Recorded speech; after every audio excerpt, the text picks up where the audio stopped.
but fake it till you make it. Do you know who you remind me a little bit of? I don't know if you've ever heard this before, but like your mannerisms remind me a little bit of Drew Barrymore. Really? Yeah. That's such a compliment. I'm honored. I don't know. There's something about the way that you sort of hold your face, and it's a good thing. It's a positive thing. It just reminds me. I love her. I love that. Thank you. You just made my day, my week, maybe my 2020, which, wouldn't be very hard to do at this point. So the bar is on the fucking floor. So yeah, it's under the ground, actually. Like, you just dug it up a little bit. Well, hey, I'm glad to hear that. Okay. Well, hey, Lola, thank you for hopping on with me today. I'm really glad that you were able to chat with me. Thanks, Abby Lee. I'm looking forward to our chat. Yeah. I've got so many things I want to ask you about, particularly about travel, of course, but also about your pitch acceptance rate, which just kind of blows me out of the water. So I want to jump in by saying you're currently in Uruguay, correct? Yes. Okay, but that's not where you're from. Where are you originally from?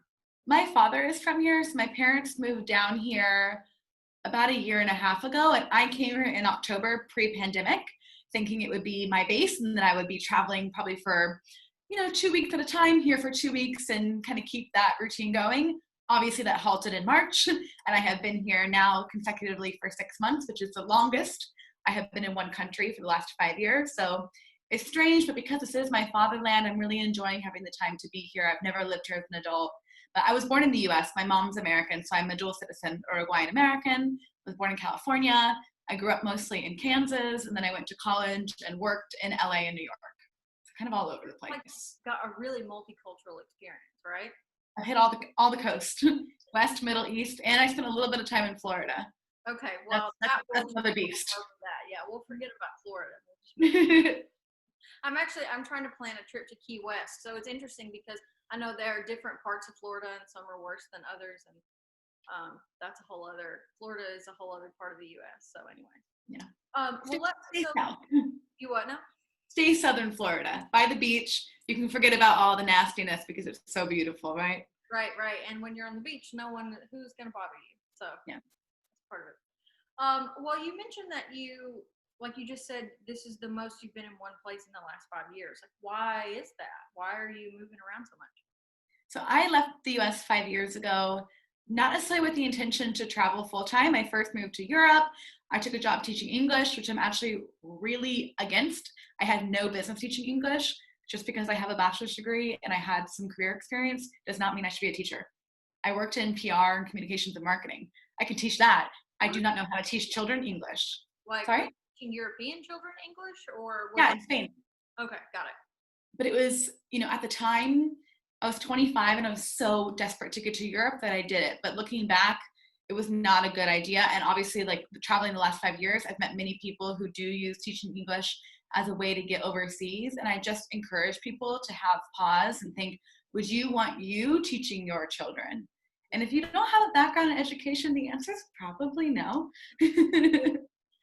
So I started out doing that, and then I moved to Italy after 9 months, and I had a job as a director of a travel company, doing the marketing director. Only lasted about 3 months. It was terrible. And then I had no money, refused to go back to the US. So I hitched a bus, like a 16-hour bus from Florence to Croatia, and thus started traveling full time, kind of out of necessity. And then things started to work out. A lot of opportunities came my way. And that time is when I started to write, and it all came together. So did you didn't originally set out to be a writer then, but, and I'm sorry, for those of you who are watching this recording, obviously when someone is talking, the other person isn't shown, and I just swallowed my water the wrong way, so if I sound correctly, it's because I just saw my life flash before my eyes. So do I text to come help you? Like, from Uruguay, I can't give you the Heimlich. Like, don't scare me. Listen, you don't want to come here. They won't let you back out. There's nowhere to garbage people now. No one wants us. So I guess I just have to watch you die. I know. Horrible. You'll be in therapy forever. And you're recording it. Ooh. Yeah, I put it on mute, and I was like, trying to save my life there. You lived. Okay, so it sounds like you didn't start out being a writer, but over time you learned that that's what you wanted to do. Is that sort of an accurate summary of that? Kind of. I actually was a writer first, and it was so long ago. I moved to Los Angeles when I was 17, and my very first internship was writing for Metro Mix, which used to be like, I think, a free weekly magazine in the LA Times or in other big cities, their newspapers. And my motivation was so lame. Like, I loved Sex and the City and loved the hills as a teenager in Kansas, and was like, I'm going to be a fashion writer. And I got this internship covering events. So I covered things beyond fashion. And I really, really enjoyed it. And I remember I was a first semester freshman. So I was 17 years old. And I went to my career counselor. I was like, I got this internship at the LA Times. She was like, no, you can't do that. Like, you haven't even had a semester of school. And I was like, what do you mean? Like, I got this job, I'm taking it. And she was like, the only way you can have this role and get school credit is if you have the editor-in-chief of the LA Times call us. And I couldn't tell you who it was at that time, but I went for my first day of my internship. I asked where the editor-in-chief's office was. I walked in, I explained the situation, and I provided the phone number for my career counselor, and she called right then and there. And that kind of naive, I look back and I'm like horrified that I did that, but also it got me in the door, right? And for me, I was a little girl from Kansas. I didn't see a hierarchy. Like, I wasn't intimidated by people. And I thought, okay, this is what I have to do to get this job I really want. I will do it. So I did that for a few months and I really enjoyed it. And then I got a job with CBS. Do you remember the soap opera, The Young and the Restless? Yes. This is 2007.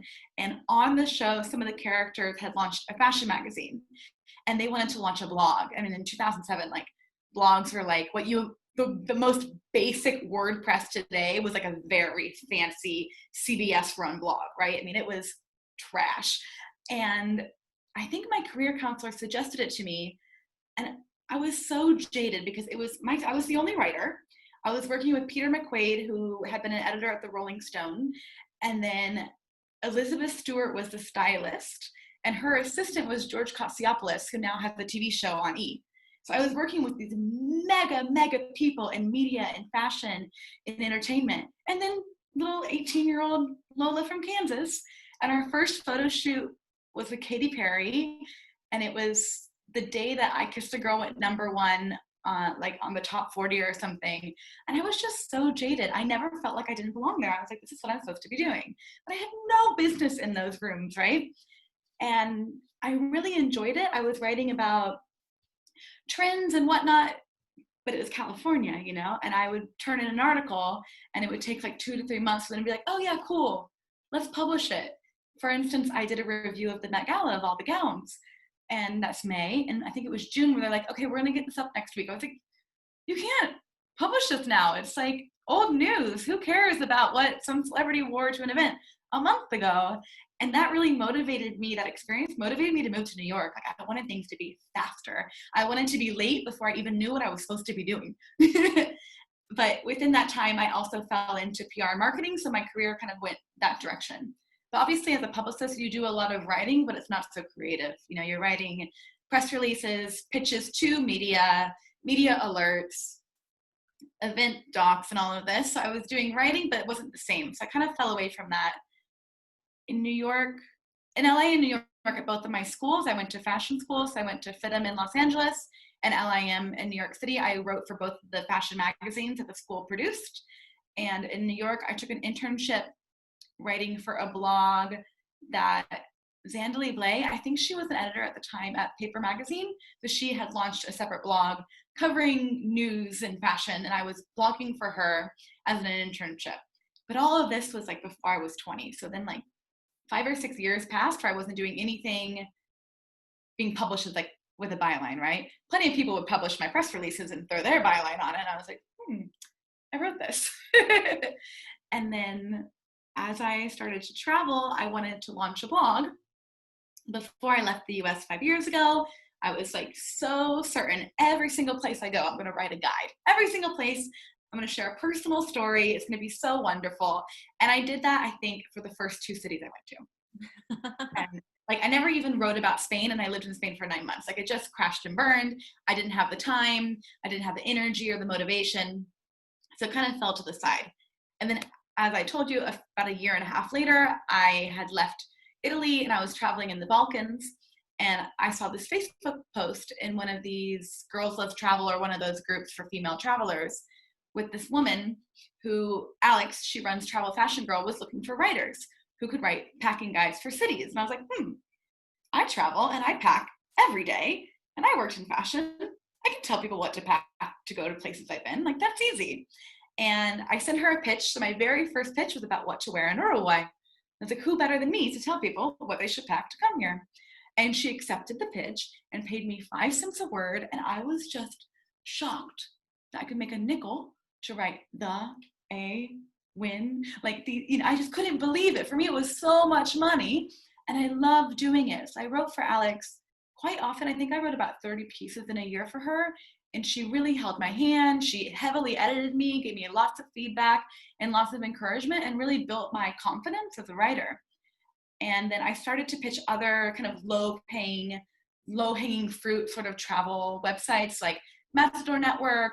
There was one called Wander Go Go, Travel Hoppers. All of these paid between like $25 and $50.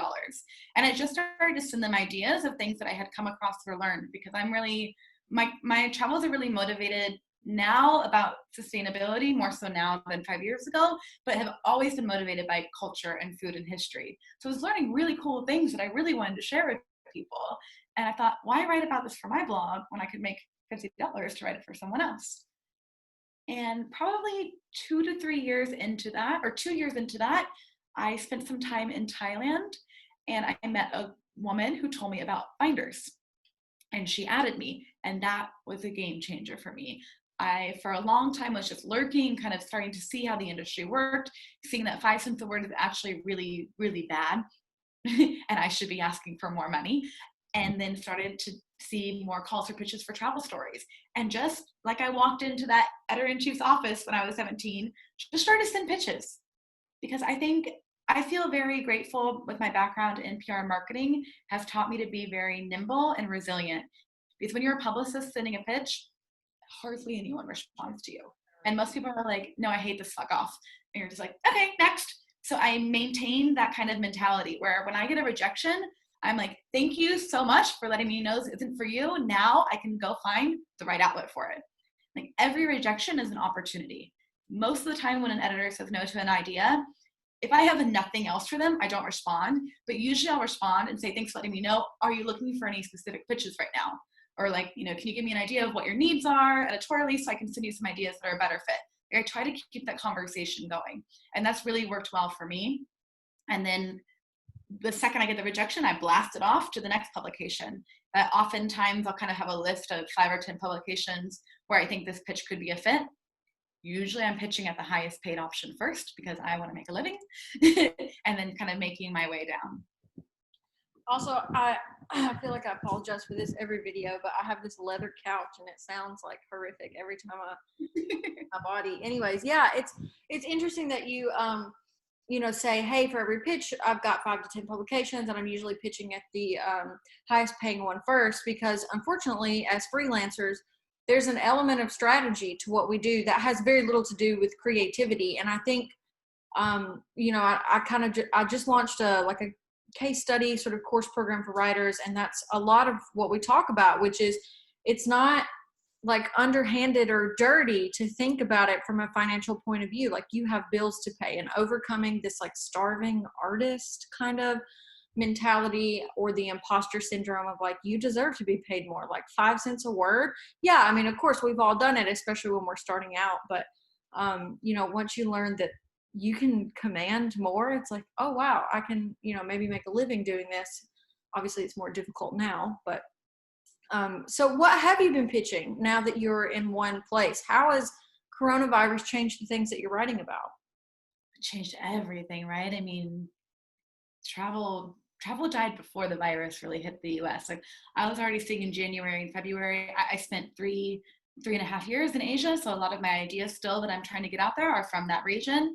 And come January, February, I was getting a lot of like, oh, we're not really covering anything there right now because of the pandemic. We're not really sure what's going to happen. So it started with no Asia. And then by end of March, it was like nothing outside of the US. And then it was like nothing at all. and I lost lots of retainer clients because I write mostly for publications, but I do also do some blogs for different brands, mostly tour companies or sustainable brands that have a blog.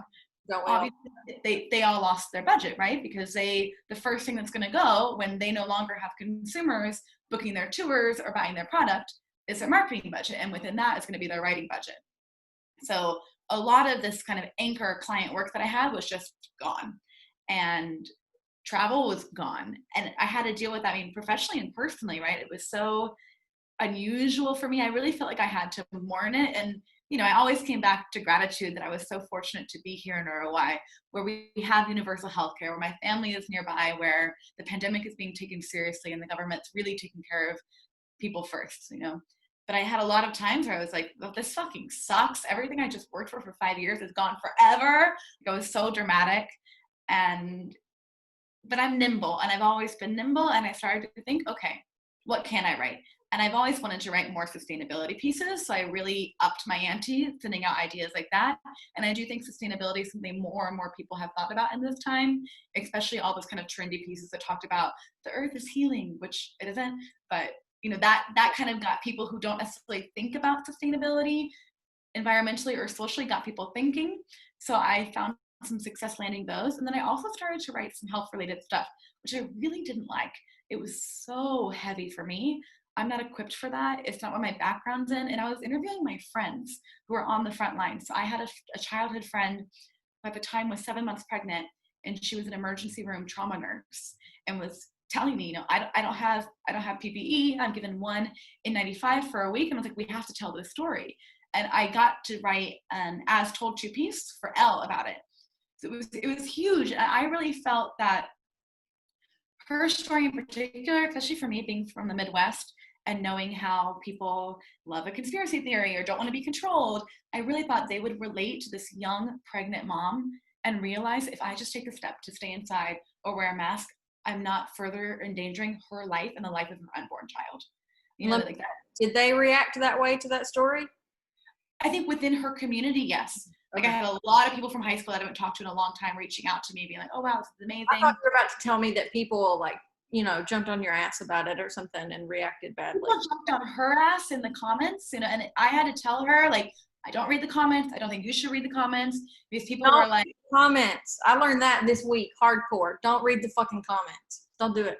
They're so nasty. And yeah, but it's sad because there's always really beautiful comments too, you know, that would really make you feel like, wow, I'm so happy I put this out there. Yeah.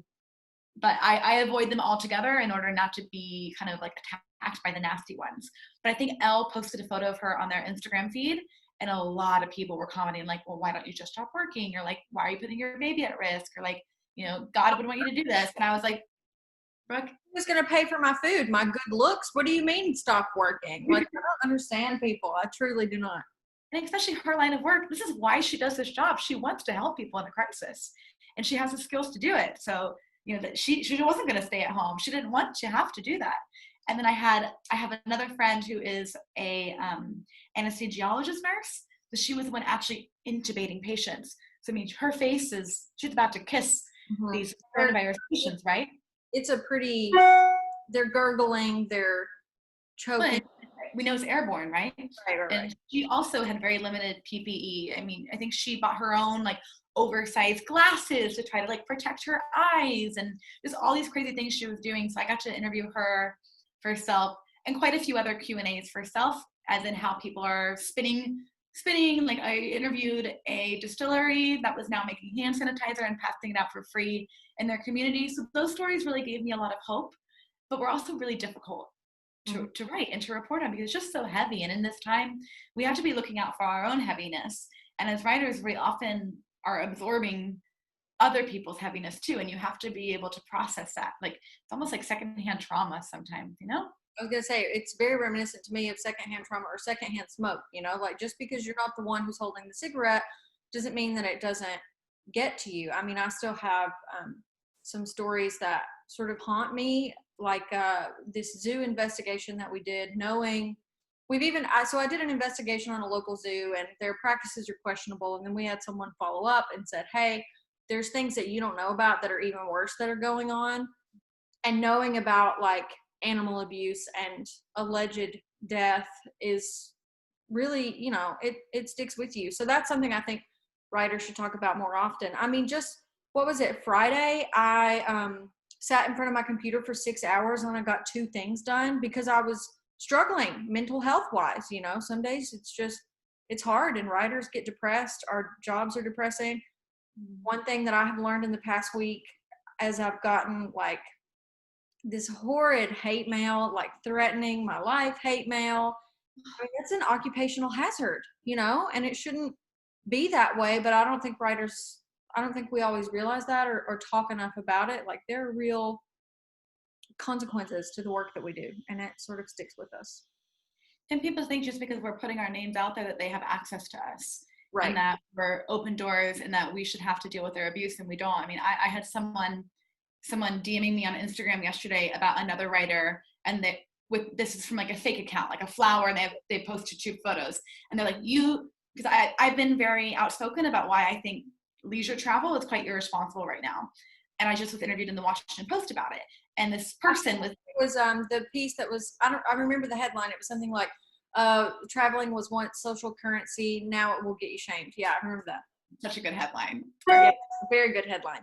This person messaged me being like, well, you need to tell this journalist because they're definitely not quarantined because they're going around and around and around. And I was like, I understand your concern. Have you tried talking with them? And then they kept going, and I was like, look, I don't really feel comfortable engaging with a nameless person, and you need to talk to them about your concerns or ask them what they're doing, because maybe they haven't even realized that they should be showing the social distancing they're taking or the quarantine they're taking to show that this is how I'm doing my job in an ethical way right now. And the person was like, oh, I didn't think you would be a name caller. And I was like, block, like, goodbye. It's so fascinating to me. Usually my rebuttal is, well, you know what? You are more than welcome to pitch and write and edit your own story, because I really subscribe to, Brene Brown's Daring Greatly sort of theory, where she's like, if you're not in the arena getting your ass handed to you, like if you're not regularly getting punched in the face, I don't care about your opinion. And I have to tell people that all the time. I'm like, listen, you bought a cheap seat in the fucking nosebleeds, and you want to watch me down here like bleeding all over the floor for these stories that I'm writing. Even the not important ones still cost me energy and effort. And you want to watch from way up there and criticize me from the nosebleeds? I don't fucking think so. Like, if you're not doing this yourself, I don't want to hear it. And people get really mad when it makes them even more furious when you tell them that. But you're right. I mean, they think that they have like this kind of access to us, and it's like, I'm just doing my job and I'm still a human. And if you don't like what I have to say, then like, maybe you should be a writer. But there's just don't read it. No one's forcing you to read something you don't want to read. No. Just don't read it. Someone is holding their face in front of the screen and like, read this. That's you can't have dinner until you've read this article.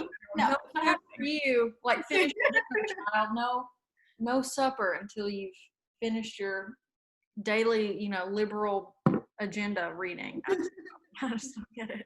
Because that's usually what it is with me, is like, conservatives who are like, you're a dumb liberal, so that's always my favorite. Thank you, sir. I mean, in some ways I weaponize it, because when I post hate mail that I get, inevitably my followers are like, oh, you're doing great work and we really appreciate you and you don't deserve this. And I'm like, thank you. Whatever intended thing that, like, I feel better than I did before the hate mail now, because it's gone straight to my head, and I think that's okay to weaponize it. Anyway. Sometimes you gotta stroke your ego. Okay. So we talked a little bit about coronavirus. The next thing I wanted to ask you about was, and this also will segue into some of the consultation that you offer, because I think this is really important. So my acceptance rate hovers between 7 and 10%, which is much lower than yours. And I'm not like angry about that comparison. I just really admire that your acceptance rate is so high. Can you tell us what it is and how you get there? Like, what are you doing? I don't have the numbers in front of me. I think June, my acceptance rate was really high. Again, like I think it was in the 30s, and I was like, oh, things are turning around finally. The last 2 months, July and August, I don't think it was quite that high, but I'm pitching a lot of the same editors I've already worked with, right? So I write for The Beat a lot, which is a vegan publication, or Budget Travel, which is a travel publication. So I start to have a feel for what they want. But that's probably about 30% of the pitching I do. And they don't always say yes. It's not like I have a sure thing with them and they accept every idea. The same editors I email with daily maybe just don't respond to one pitch ever. And I'm like, I know you've seen my other emails, so just like say yes or no. And the rest of it, I think, is trying to come up with timely ideas that make sense. And also just, I don't get too invested in my pitches. A lot, like I think I tweeted on Monday, I sent 21 pitches, which is a lot for me in a day. It's a lot, but I hadn't sent pitches in weeks. So I had a lot of ideas. Oh, sorry, I couldn't hear you. Oh, and I didn't mean to interrupt you. I'm sorry. I just wanted to kind of follow up on that. So how much time are you spending on each of those 21 pitches? Like, are you someone who, because, when I'm talking to writers, they'll be like, oh, like it takes me forever to put together a pitch. And I'm like, hey man, I hear you. But if it's taken 4 hours of unpaid labor for you to put together a pitch, that might not be super sustainable. Like, to me, you got to go. Yeah, that's not the best investment of your time. So like the pitch that we shared in the newsletter before, what I had sent to Oprah about Baker and the Beauty being canceled, that was quite a long pitch for me. Like that was like 4 or 5 paragraphs. It really went into like why I love this show, why it's a shame the show's being canceled, and why I'm the writer for it, being Latina. That was lengthy for me. I would say maybe I send 5 pitches of like that length a month. The rest are like short and sweet, 200 words, just because I found that's what gets a better response. Yeah. And we know editors' inboxes are overwhelmed with pitches. So I think first and foremost, the most important thing to think about is your subject line and having it make sense and be catchy, because just to get them to open it. I don't use an email tracker. I think I would absolutely lose my mind if I had one. Yeah, because but you'd be checking it every 30 seconds and you'd be salty. You'd be like, I know you saw my email. Why didn't you respond? Like, it just breeds me. I get stressed enough when I see that an editor's like got into the Google Doc, but then like not made a comment or emailed me, and I'm like, oh my God, I hate everything. And then they email back like, I just have a few edits, and I'm like, oh, the editors are busy, So they might check an email. Oh, this is an interesting pitch. Let me come back to that next week when I have the budget or the time, or in 3 weeks when it fits this theme that we're working on. You have no idea what's going on their end. That's hard. So I would say, you asked me how long it takes me to write a pitch. It depends. If it's a personal essay, that's usually a bit easier for me because I'm just kind of like word vomiting my idea and then probably making it a lot shorter to not give them the whole essay in a pitch. If it's a reported piece, that might take me more time because I think it's really important to always include links. You want to make your editor have as little work as possible. It's like, don't tell them about this amazing source that you have or this study without linking to it. They're not going to take that idea and run with it. I think that's what a lot of people fear, like providing too many links or information, is you're just giving them the whole idea. You are, but you're not giving them the relationship or the idea or your approach, So that takes some time to like make sure my facts are straight, that I have the right links. I don't always say who I'll interview. Usually I'm finding my sources after placing a piece. I don't do a lot of pre-writing research. I don't think it's the best use of my time because it might be a story that never gets picked up. The majority of my pitches eventually get picked up because sometimes I send them for a year. Mm-hmm. Like I'm working on a piece now about how CBD has helped me feel more relaxed in bed as a survivor of sexual assault. And I've been pitching that for 14 months in different ways, different editors, like, really tweaking it every time. It didn't land, but it's a story I really want to tell. So I kept at it. So I would say out of all the pitches I send, probably 10% of them just die and like never go anywhere. And honestly, those 10% probably sucked and weren't so great or worthy of being told anyway. Like I have one pitch I've sent around a little bit right now and I don't even love it. So I'm like, okay, bye. Like we're done with you. You feel it, I think we writers, we have a tendency not to pay attention sometimes to our sort of subconscious or unconscious feelings. But, like you said, once you've sent a pitch around a few times, if you still got the fire for it, like, I've got this Nipsey Hussle pitch that I've been sending for like, I don't know, 4 months now. And I'm still going with it, but there are others that, cause obviously I haven't placed it. So I'm going to keep trying, but then there are others that I'm like, okay, I've been pitching this for a while, but it's either not timely anymore, or it's just kind of, to me now, like I was hot about it at one point in time, but not now. So yeah, I mean, sometimes you just have to let them go, unfortunately. For sure. And if you're not super stoked about the idea anymore, even if you get the assignment, you're not going to be excited to write it. Right. So I think it's better to let it go than to turn in some mediocre copy and Right. kind of tarnish your relationship with an editor that way. Right. The timeliness thing really gets to me. Like I've sent some timely ideas to editors that I felt confident would take a piece, and then they didn't get back to me, but I didn't want to send it to someone else because I was like sure that was the right publication, and then they never heard back, and now the idea is completely irrelevant until the following year or something like that, and that sucks. Mm-hmm. Or even like I'll have an idea in my head, like ROI, we converted our airport into a drive-in theater like when the pandemic started in March. And I kept thinking, oh, I really should write a piece about how like drive-ins are making a comeback. And by the time I actually got around to writing the pitch, everybody had covered it, like everybody. Yeah. So that's one that I sent it around to some kind of like low-hanging fruit. For me, that would be like Master Network or Passion Passport, because they hadn't covered it. It didn't land. Okay, I'm moving on. Like my heart's not completely in it. Yeah. So you don't simultaneously pitch, right? If I do, I make it very clear. Like I will have my intro graph that's like an overview of what I want to write, and then I will say, as this is timely, I'm reaching out to multiple editors. Please let me know your earliest convenience whether or not this is of interest. Because I think it's really the best practice is to let the editor know before they get super invested if it's something that's being sent around. And I've never gotten negative feedback on that. I've had two editors come back, like the piece I wrote for Oprah. There was also interest in that from Glamour and from Jen, and we couldn't find another spin. Like they wanted the exact same story that I had already committed to Oprah. And because I'd already committed to Oprah, I wasn't going to pull it. Like I think Glamour even offered me more money, but I was like, this is, I want to keep my professionalism also. I've made a commitment to my editor, so this is the way we're going. And I had run it by my editor, Oprah. I said, like, Glamour's interested too. This is the idea I proposed to them. Like, how would you feel about that? Because I want to make sure that they don't feel like it's going to be overlap. Because that happened to me. I wrote quite a bit about sexual assault, during the Brett Kavanaugh hearings. It wasn't a trial, hearings, right? Awful. Yeah. Yeah, that.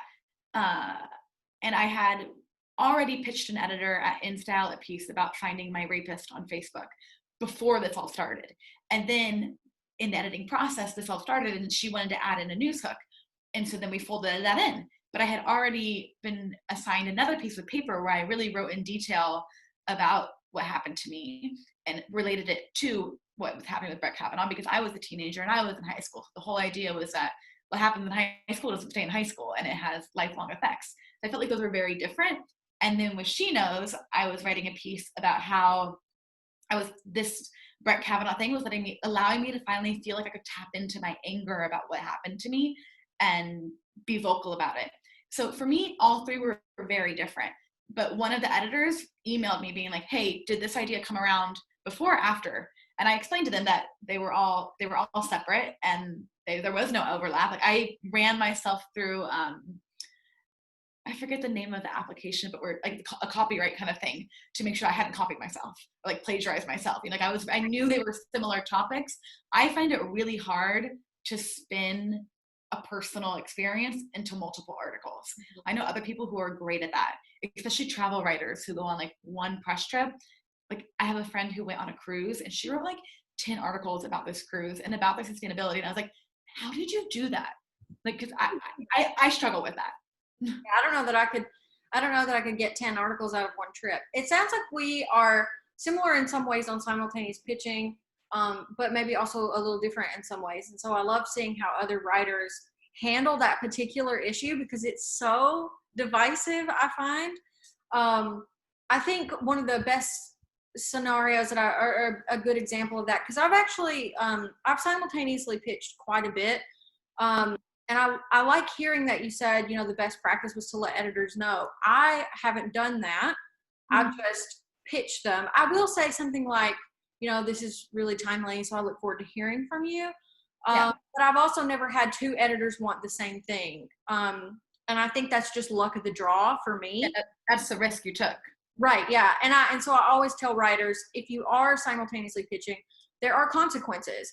And if you can sleep at night with a plan and knowing that you can accept those consequences, like it's sort of like a liability thing. Like you have to be willing to accept whatever may happen. The best example that I have of that is I did as we've all done COVID story upon COVID story, but I did a story about how bluegrass artists are adapting and learning new technologies to survive not having any live music venues, because bluegrass is near and dear to my heart.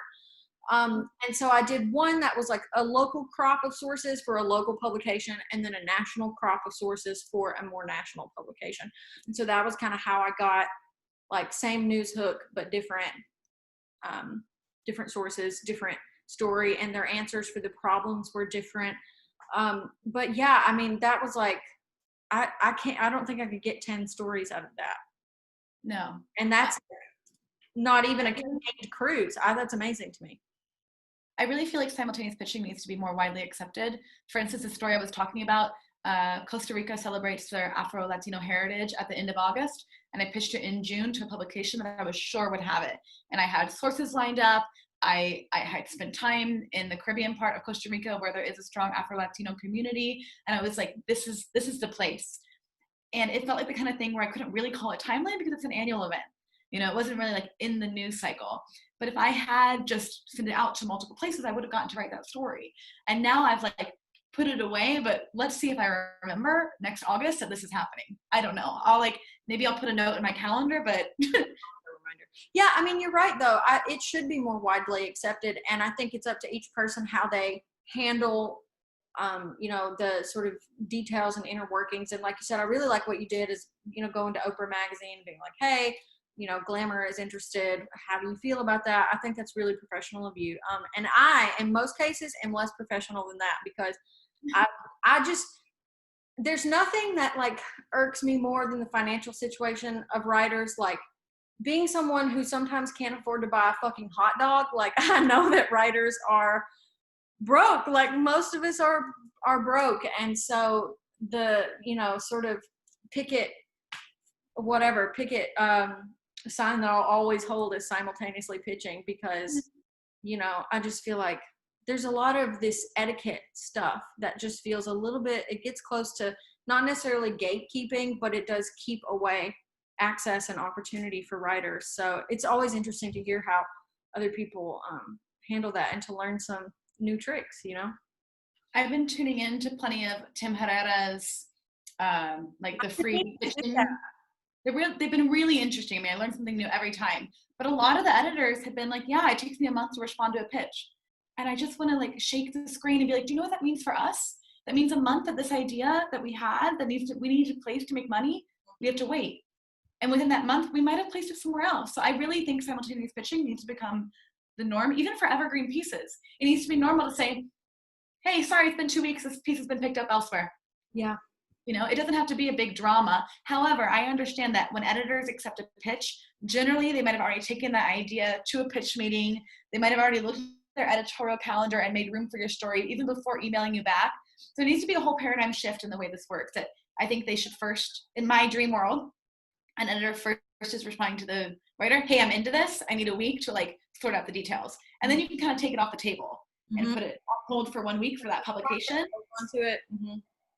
I think that's the way we could better work together. I think a lot of freelancers feel like editors are the enemy, and like vice versa. We have to work hand in hand. Mm-hmm. They don't have a publication without us. We don't have work without them. Right. And so we can find ways to work more in unison that are better for everyone's time, more sensitive to everyone's time. That payment's a huge part of that. I'm always tweeting about how much money I'm owed. I think I spend an ungodly amount of hours chasing you do doing the actual fucking work, or at least that's how it always seems to turn out to me, especially with publication. I'm just gonna, it's Vice. Like, Vice has been the single worst in the last 6 months that I've worked with. I mean, like, ghosted for weeks on end. I've heard this from so many people. Like, it's the norm. Yeah, it's unfortunate. It is. And it, like you said, editors, first of all, are not the enemy. They're doing a job just like we are, and in many cases, also not the financial department. Like, right. Right. Yes. So and I was kind of going back to how long it takes them to respond. Like, I understand that there's a lot of factors in that, and I'm glad you pointed out some ways that we could work better together, because that's something I think about a lot. But you're also right; they're not the accounting department. And I find that this is not always the case, but with smaller publications, there's less bureaucracy. And with bigger publications, it's like, oh, like submitting an invoice for Healthline publications is a fucking nightmare. It's awful. And then you gotta like submit it, and then you go to the fucking website and you type it in, and then it's like in process, and it just, there's so much red tape with those bigger publications, and it's because they're stalwarts, I guess you would say, you know, like they're remember how to use all these different software platforms and like which software platforms. Like I have a folder on my desktop of the instructions for like Condé Nast, for Red Ventures, which is Healthline, for I don't know what the other ones are called because I don't remember. Just because I've done it once doesn't mean I remember how to do it. Yeah. And then I'll be like, I haven't been paid for 3 months. And like, oh, well, you never requested a PO. I'm like, why didn't you just send it to me? Like, what is a PO? And why do I have to request it? Yeah, you think I don't understand. Being an accounting department, you would think that they would know who they have to pay and what they owe.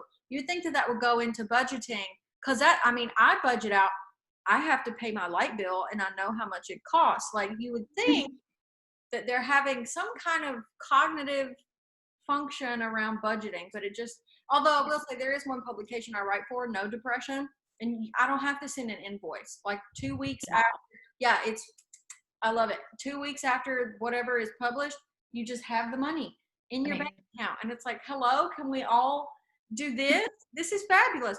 Or I mentioned Nintendo Life a lot because I write for them on occasion, and it's only $100 a feature, but the day you send them a PayPal invoice, they pay you. So if your car payment is late and you need $100, guess what? You just pitch Nintendo Life, you get you a little feature, you know, whatever, and then you have $100, and it's great. So it's not like that with every publication, you know, and that goes back to that strategy that we were talking about at the beginning. Like, you know who pays more, you know who pays when, and you can kind of, you know. I'm trying to be better at keeping track who pays when, how they pay, how that all goes down, because I forget. And so I've added a new column to my pitching doc where I track everything, because I want to keep that in mind, because I just spend so much time chasing payments that it's not worth it. And like right now I kind of operate on a 5-tier, I don't know, strategy, where I would like the 6th tier to be like, what's their payment like not how much, but when does it come? And right. So if it's of interest, the other 5, first and foremost, was it a press trip? Because I'm obviously always obligated to try to create content for them. So if it's a press trip and it doesn't pay much, whatever, it's like, okay, got that done, it's out there. The next is pay. Obviously, I'm always aiming to make at least 50 cents a word, always. Usually I get that. Sometimes, especially during the pandemic, I've been hovering around 30 cents a word, which I'm okay with for now. The second, is it a dream publication? Is it a byline I've always wanted? The third is it a passion topic? You know, I write a lot about sustainability and veganism and Latinos in the US and sexual harassment, like things that really, really matter to me. So am I going to feel like a sense of pride by putting this piece out there? And then the last is, can I write it quickly? So if it pays $1,000 and I don't give a shit about the topic, but I can write it in 4 hours, give it to me. I'll do it. You know, if it pays nothing, but it's a passion topic, fine. You know, I have to hit at least 2 of those factors. And I do think I need to fold in a 6th one, which is, do I have to spend 6 months trying to get $300? Yeah. And it's mind numbing. It's mind numbing. Right. I mean, I kind of am, you know, like you, I have a sort of well-beaten path of editors that I pitch frequently, because most of the time it comes down to them paying quickly. Like, I'm blessed to know the editor at Tennessee Lookout, and she has been a champion of my work. And she's like, I really love what you do. You're a real pro. She said that to me, and I almost teared up. An honor.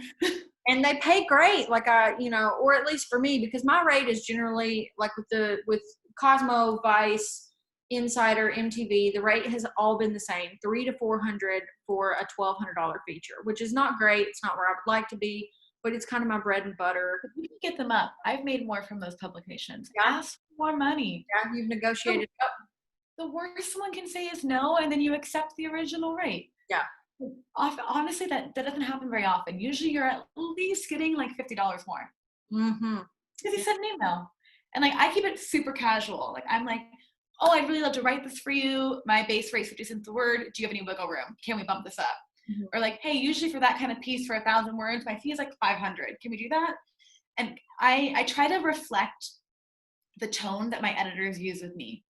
So if someone sends me a very like eloquent, like dear Lola email, I'm gonna respond very fussy. But if they're like, yo Lola, we love this idea, let's go with it. I'm like, cool, how much? You know, and I ask for more almost every single time. Unless it's a new to me publication and they're offering me over 50 cents to start with, then I'm like, okay, great. They're in my rate. I'm happy with that. I would like to change that. I would like to ask for more every time, but it's something I'm working on. And what really motivates me is knowing that Latinas make, I believe, 53 cents to the dollar a white man makes. Mm-hmm. So I got to ask for double because they're only offering me half of what they got. Right. You're right. That's a good point. I need to, I would say negotiating. I mean, we all have sort of like career goals, I guess, at any given time. And like negotiating rate is definitely on my list of things. I think there's a couple of other things I'd like to prioritize first because I'm always trying to improve. But negotiating rate is definitely on my to-do list because I know other writers that are like, I wouldn't take less than $1,000 for this piece that you're doing. And I'm like, fuck, I need to be Trying to compare yourself to other people. Right. I think that can be, I mean, in all aspects of life, right? That can be really like soul sucking.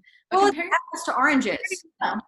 You know? Yeah. I mean, look, man, I grew up in a trailer. Like, I'm just proud to be doing this at all. And, like a lot of writers, journalism school was not necessarily the most helpful thing for me. I had to learn how to pitch myself. I did not know what a successful pitch looked like until I wrote one. And followed up every day for 3 days until the editor was like, if you don't stop, blocked. I'm going to write a story, but if you email me again, I swear to God, I will find you. Like, it was that kind of tone, so I'm just really grateful to have gotten where I am. And like you said, there's no use in comparing each other because everybody does different things. Everybody has different passions. The niches are going to be different. The rates are going to be different. And we all have something that we can improve on. So that's the purpose. It's really refreshing for me to hear that J school maybe wasn't the most beneficial thing for you because I have some imposter syndrome because I didn't go to journalism school.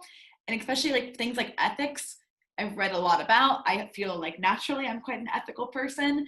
But if I ever am not sure, like, is this an okay thing to do? I look it up and I spend time reading into it. That I worry that some people maybe feel like, oh, like Lola doesn't have this educational background in this field. She has no place being here. But then I've talked to a lot of writers like you who are like, well, I didn't know, they didn't teach us how to freelance. And I'm like, no, they didn't. What were you paying for? How to interview someone? Like, they were teaching us how to get jobs that didn't exist even then. And that was in 2016. I mean, I say that as if it was a decade ago, but still, even in 2016, things were a little. The landscape has changed so much. Yeah. So much. So, and you enjoy being a freelancer, right? Yeah, I do. I mean, I think the hardest thing about being your own boss is like there are days when you're like, boss, what should I do? And the boss doesn't know. Like that can be a little when you have a job, you can just go down the hall and be like, hey, I'm having trouble with this project. I need some help. And they're like, sure, and I don't know what I'm doing most of the time. Right. And so, but I have found that's my superpower. Like, I'm not a person who needs to be extremely prepared. I try to do my best work all the time, but I don't pressure myself for it to be perfect. And so that has been something that I've found that has been very helpful in my career, especially because we didn't learn pitching. We didn't learn freelancing. I had to learn all that stuff myself. And if I had limited myself to being perfect or as close to perfect as possible, I would never have, like sometimes I'm sending emails out my ass and like, that's the way it has to be. Sometimes you just have to be like, hey, I got this idea. I think this is great. I'm going to send it and hope for the best. It is that way. Yeah. So don't ever let anybody tell you that because you don't have a degree, you can't do this, because sometimes I look at my degree and I'm like, well, I don't even have it. It got shipped to my mom. So I don't even. Like I said before, I really feel like my degree in marketing and my background in PR really set me up to have kind of a competitive edge because I'm meticulous about data tracking. My editor list I have now is probably, I think it's over 2,000 editors, and each column is fleshed out with details. That's how I can know, okay, I want to write about travel and I want to know who pays most, so I can sort the columns.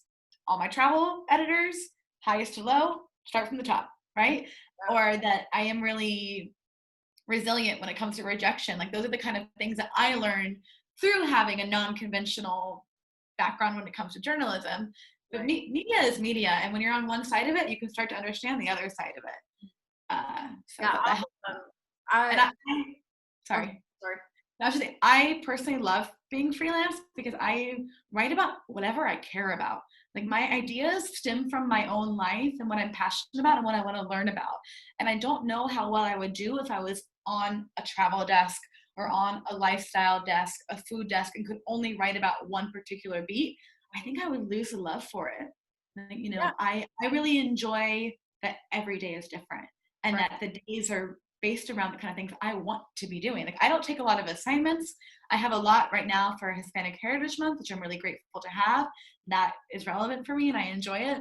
But for me, when it's my baby, like my thought that turned into a pitch that landed in a magazine, like that whole process of watching my little baby grow gives me so much satisfaction. Absolutely. I mean, that was why I left.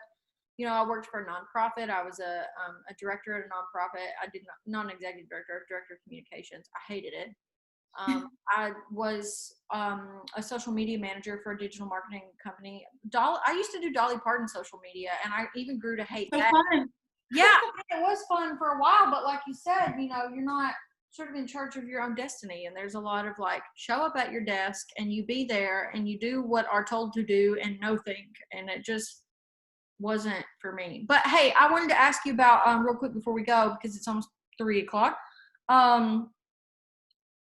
Hello, words have escaped my brain. We were going to talk about your consultation. Can you tell me a little bit about that and what people get out of it? So for the last few years, every day I was getting a message on social media like, I want to be a travel writer. How can I do it?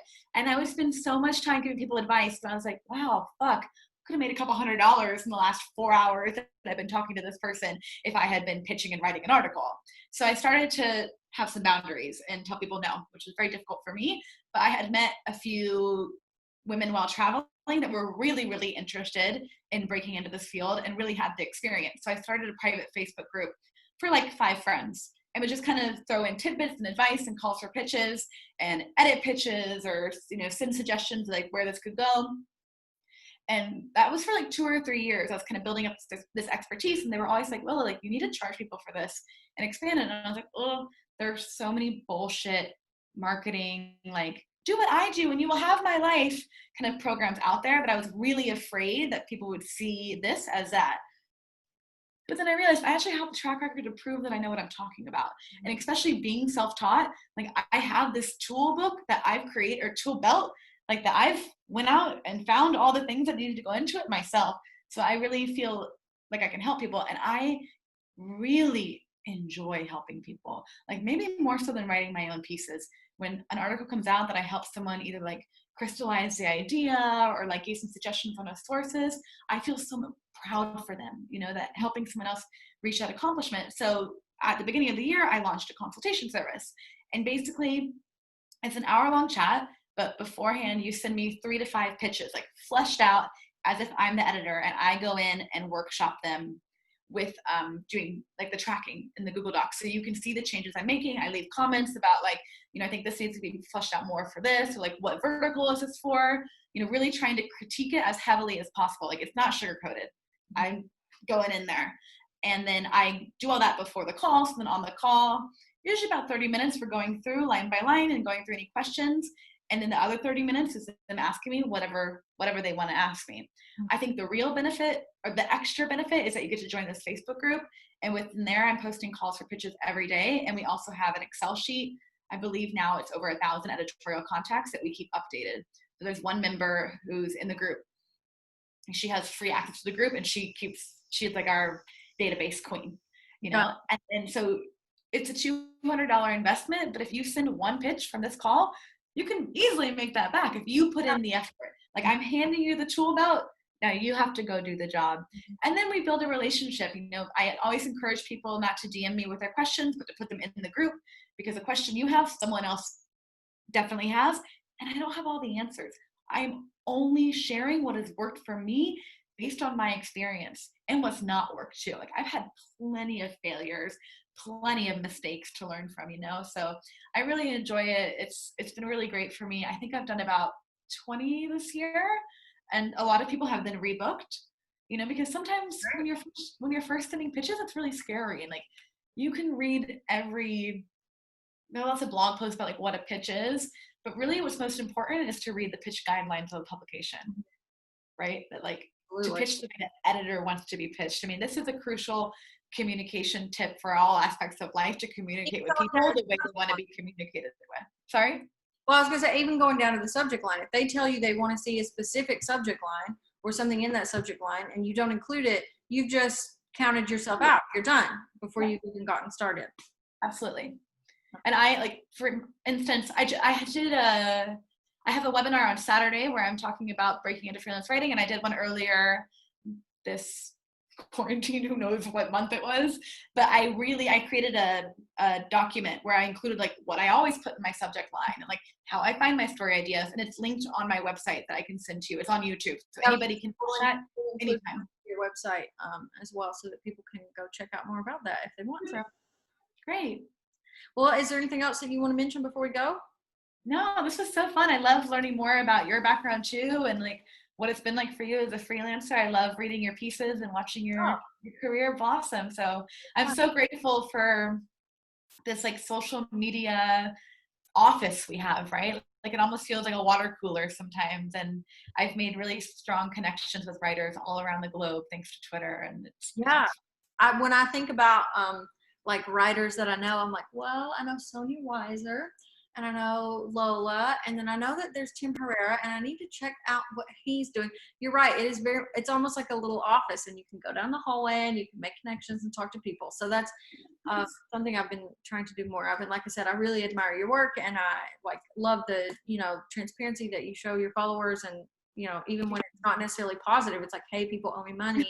That's still really important for writers to hear, because I think a lot of times they're like, I'm going to pitch and I'm going to go out and do the thing. And it's like, no, there's 100 other things that you got to think about. Right. Like we have dream jobs, but a lot of work goes into it. Yes, exactly. Yeah, we have dream jobs, but there's very little time for dreaming sometimes. So let's summarize that. Well, hey, thank you for your time. What I'll do is send you the link when this will go on YouTube. And then I also have I pay them to transcribe it into like a Q&A format. Some people prefer to read it instead of watch it. So as soon as I have those for you, I will send them over. I'm hoping that this will be I'm trying to do like a interview first week, and then like a post or an article with some helpful advice the second week, and then so on and so forth. So I'm hoping to get that up sometime either this week. Let me know when it's up and I'll share it around. And I really appreciate the opportunity to talk more about my experience. So Absolutely. Thank you so much, Abby. Well, thank you for your time, Lola. Have a great day, okay? Good afternoon. Bye.